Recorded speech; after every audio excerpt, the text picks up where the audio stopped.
It is on regurgitating information and test taking, and that's just real.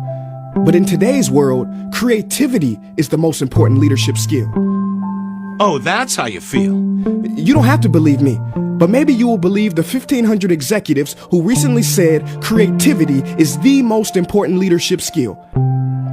See, pretty soon, no one will be hired because of what they know. Because who cares what you know or if you've memorized a fact? We've got Google and Siri for that. In the future, people will be hired because of what they can do with their knowledge. Can they creatively solve real-world problems, not just follow instructions or directions and bubble in multiple choice questions?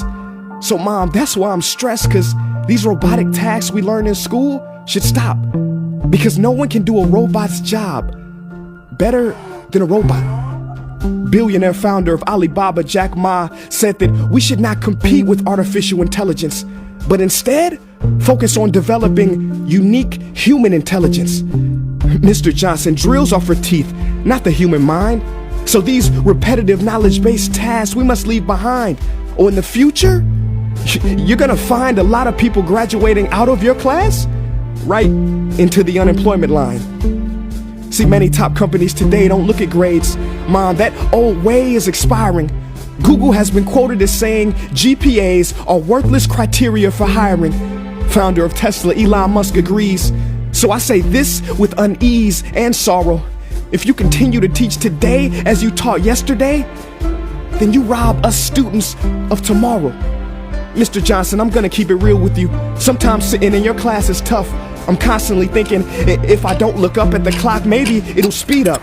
So I listen to you do my work and pay attention, feeling like an hour had to have gone by.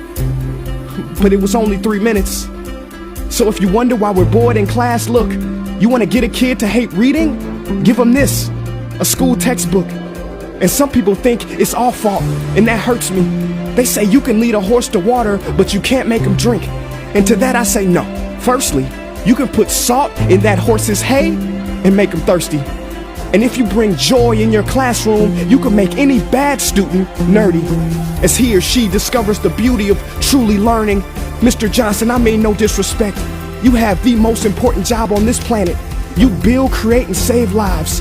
But if you really care about my future, like you say, then you have to fully commit and ask yourself honestly, how do I prepare a child for a future that doesn't yet exist? Here's a hint. The answer is not found in this. It's using this and this. See, in the future, we will need more passion and compassion. People with inspired hearts and wisdom to uplift this planet. And Mom, I love you, but can I be real?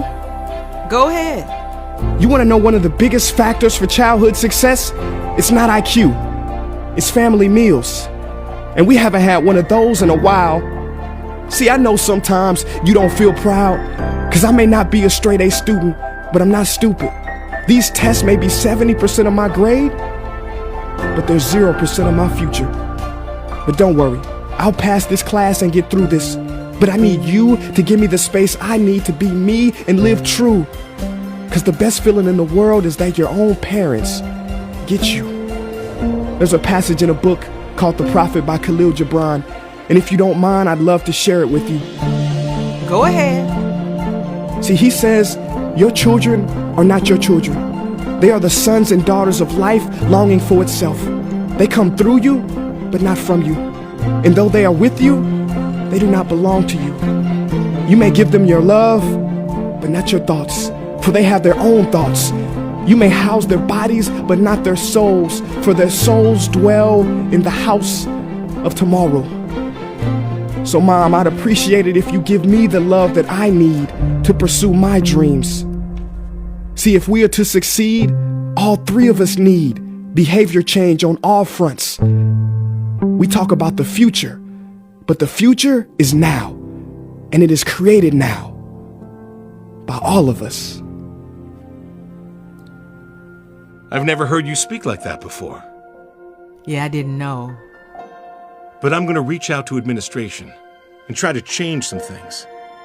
You have my word.